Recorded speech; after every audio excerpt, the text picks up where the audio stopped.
안녕하십니까. 세상 읽어주는 남자 이상훈입니다. 오늘은 GDDR의 위력이 나타나고 있다는 주제로 한 말씀 드리겠습니다. 최근 대만 그 시장 조사 업체 트렌드포스에 눈에 띄는 소식이 있었습니다. 바로 천하의 엔비디아도 그래픽 D램인 GDDR6와 GDDR7의 가격 급등 때문에 16GB 메모리를 적용한 지포스 RTX 시리즈를 줄이고 8GB의 RTX 50 시리즈 출하량을 늘릴 것이라는 게 내용의 핵심입니다. 대만은 들러도 한국은 번번이 패싱했던 젠슨항이 지난 연말 방한에서 깐부 동맹이란 퍼포먼스를 보였는데요. 그런 이유가 드러난 것 같아 웃음이 났습니다. 우선 GDDR6, GDDR7의 가격 급등부터 한번 보겠습니다. 작년 10월 대비 현재 원가가 3개월 남짓 만에 3배 가까이 올랐다는 분석이 나오고 있습니다. 수익성 방어를 위해서 엔비디아 입장에서는 메모리 용량을 절반으로 줄이면 모듈 개수가 줄어들어서 생산 단가를 확 낮출 수 있습니다. 이 따지고 보면 엔비디아로서는 메모리 부족, 메모리 가격 급등에 따른 고육책이지만 결국 이익을 쫓아 결정한 조치이기도 합니다. 소비자용 GPU보다는 기업 서버, AI 서버가 더 마진이 높으니만큼 고해상도 게임 고객을 버렸다고도 볼 수 있을 것입니다.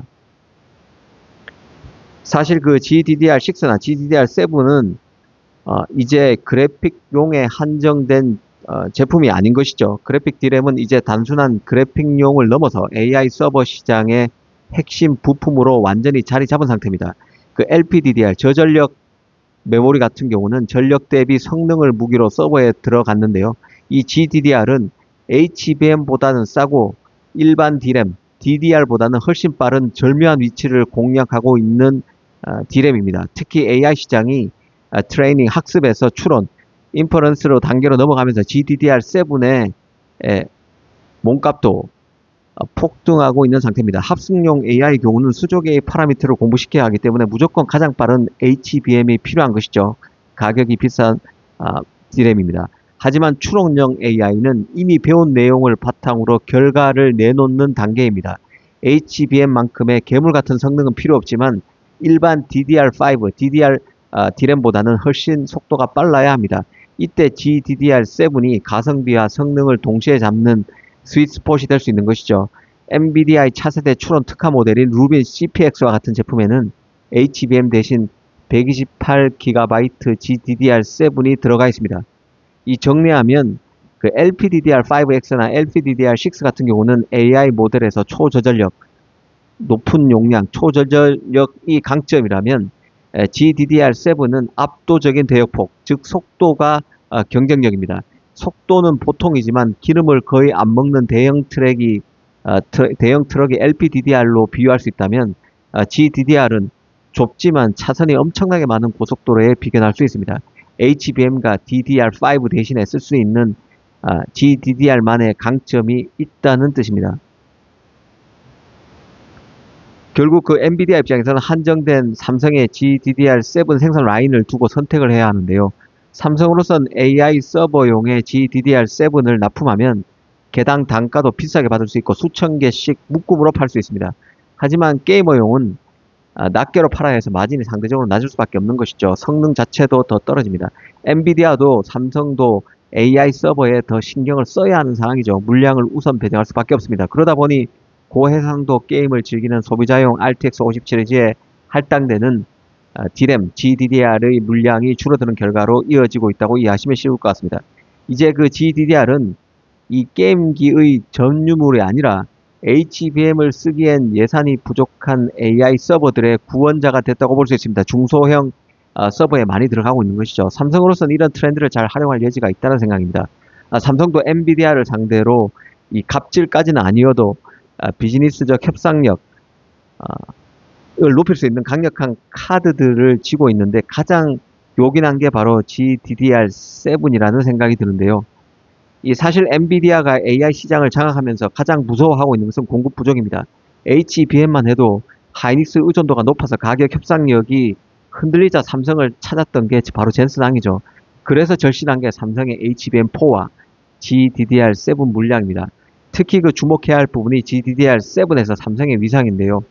이 GDDR7에서 메모리 경쟁사를 압도하는 삼성이 압도하고 있는 상황이기 때문에 그래픽 D램이 엔비디아와 비즈니스 협상 국면에서 중요한 지렛대가 돼줄 수 있다는 생각입니다. 삼성의 무기가 된다는 것이죠. 삼성의 GDDR7 시장 점유율은 70%에 달합니다. GDDR7에서 세계 최초 12나노급 양산과 업계 최고 속도 42.5 GBps를 구현하면서 판을 뒤집었죠. 엔비디아는 이 차세대 GPU인 RTX 5090뿐만 아니라 수익성이 훨씬 높은 기업용 AI 칩인 루빈 CPX, RTX 프로 6000 등에도 삼성의 GDDR7을 대거 채택한 상태입니다. 엔비디아 입장에서는 GDDR7이 단순한 그래픽 메모리 그 이상인 것이죠. 앞서 말씀드린 대로 AI 시장이 학습에서 실시간 서비스 추론으로 넘어가면서 비싼 HBM 대신에 GDDR7을 여러 개 박아서 성능을 내는 방식이 이미 대세가 된 상태입니다.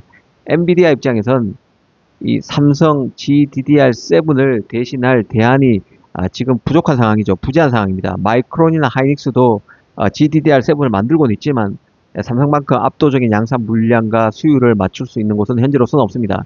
삼성이 공급을 줄이면 엔비디아의 AI 가속기 판매 전체가 흔들리는 구조입니다. GDDR7이 삼성이 질 수 있는 실질적인 갑질 카드가 될 수 있다는 뜻입니다. 가령 패키지들도 GDDR7을 지렛대로 구사할 수 있을 것인데요. HBM 끼워 팔기식이 가능할 것입니다. GDDR7 물량을 우선적으로 대줄 테니 HBM 물량의 일정 비율을 우리에게 배정하라는 식의 압박이 가능할 수 있다는 생각입니다.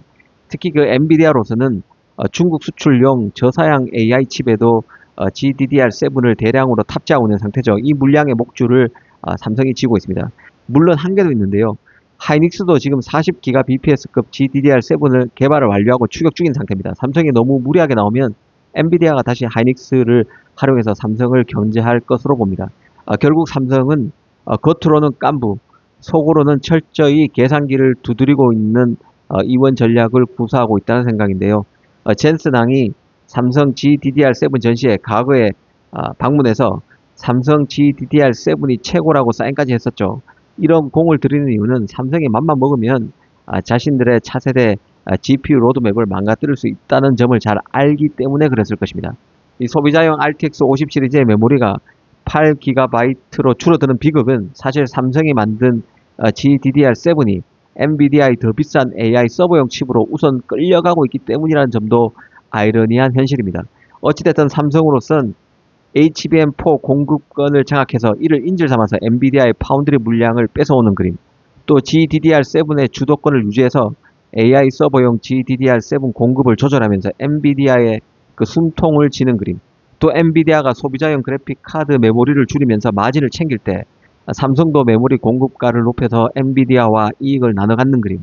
이 마지막으로 삼성이 엔비디아를 대신해서 구글 AMD와 손잡고 엔비디아 대항마, 엔비디아를 대신할 수 있는 AI 칩을 직접 생산하게 될 그림 등도 모두 염두에 두고 엔비디아와 비즈니스적으로 접근할 수 있다는 생각이 듭니다.